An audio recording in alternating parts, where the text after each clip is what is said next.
Olá, crianças, tudo bem com vocês? Vamos dar início à nossa aula de ciências para a turminha do terceiro ano, que é a professora Esther.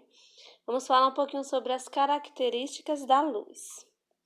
Desde já peço que vocês abram o livro de vocês, aí lá na página 25, que tem esse conteúdo. Característica da luz.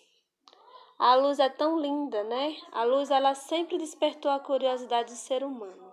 Ela é fascinante e ela foi estudada por muitos e muitos cientistas ao longo da história, que buscavam compreender suas características. E é isso que nós vamos aprender nesse vídeo hoje, algumas características da luz. Você já pode ter observado, né, que a luz está em diversos locais, diversas formas e cores, e ela chama muito a atenção. E uma das suas características principais é que ela viaja em linha reta. Vocês lembram que as ondas sonoras, elas viajam em forma de ondas, por isso que são chamadas de ondas sonoras. Porém, com a luz acontece diferente, ela se propaga em linha reta. Se você observar aí essas duas imagens, uma é uma imagem de uma mão segurando uma luz distante. Vocês podem ver os raiozinhos em linhas retas. Em nenhum desses raios há uma curva, todos estão em linha reta. E a segunda imagem é a imagem da luz do sol. Ou seja, a luz que sai das lâmpadas e também a que sai do sol, ela se propaga em linha reta. Qualquer tipo de luz se propaga em linha reta. Então, essa é a primeira característica da luz. A segunda característica é que, apesar dela viajar em linha reta, ela pode ser desviada. Quando passa por um objeto transparente ou translúcido, ou quando muda de meio, como do ar para a água, a luz ela pode ser desviada de uma direção para outra. Esse processo nós chamamos de refração. Se você colocar uma bandeja, uma bacia, um copo com água na direção do sol, você vai ver que a luz do sol entra no copo e reflete na parede. Então, isso é chamado de refração. Esse processo é um processo chamado de refração. Os raios de luz que saem da lanterna, por exemplo, elas mudam de direção para quando passa do ar para a água. As lentes dos óculos de graus ou de lupa, por exemplo, também desviam a luz, fazendo com que enxerguemos os objetos maiores e menores e até mesmo invertidos. Então, a segunda característica da luz é que ela pode se desviar, ou seja, a luz ela é desviada por meio de um processo chamado refração. Outra característica é que a luz é uma mistura de várias cores. Quando nós observamos a luz do dia, a gente só vê a luz branca, mas ali é um composto de cores.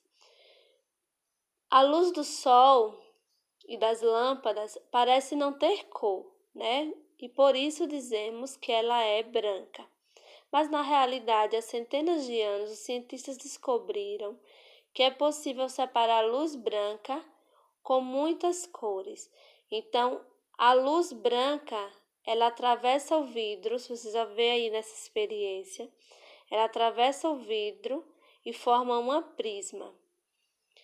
As várias cores que compõem essa luz branca, esse prisma, quando se separa do vidro, você pode ver as várias cores porque elas ficam visíveis.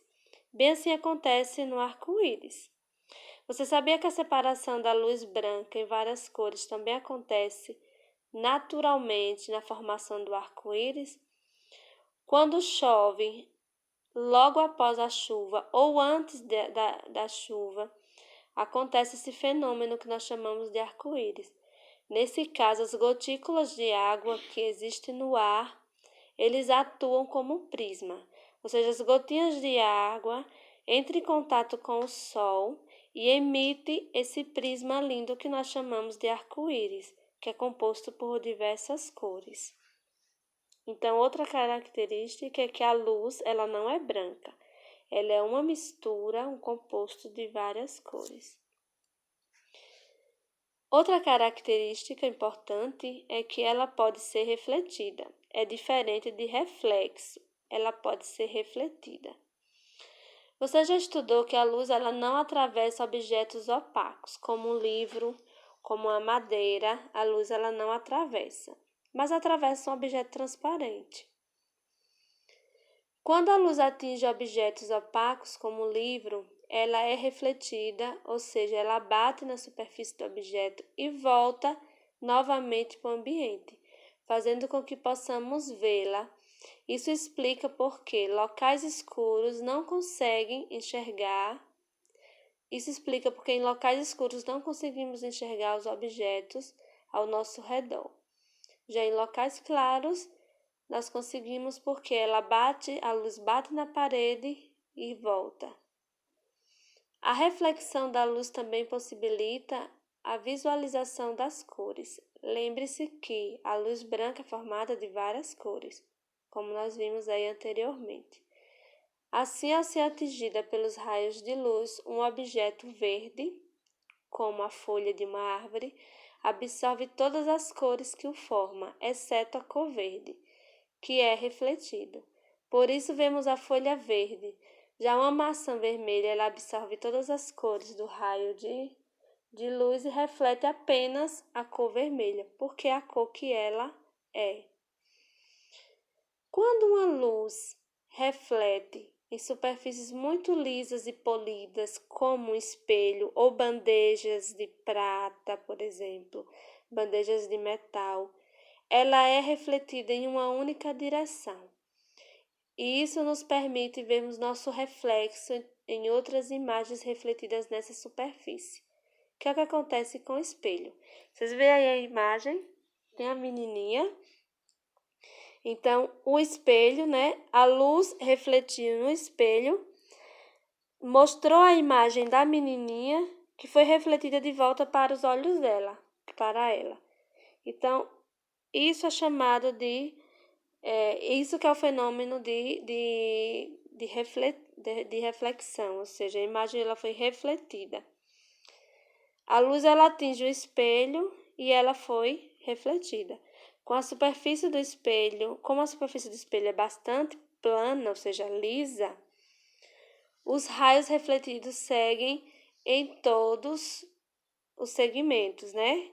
De forma reta, ou seja, seguem a direção da menina de forma reta, como vocês podem ver aí a imagem.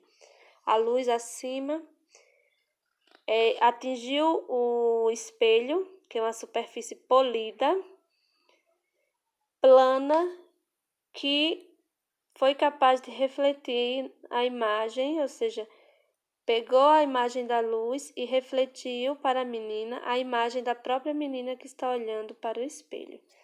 Então, outra característica é que a luz pode ser refletida.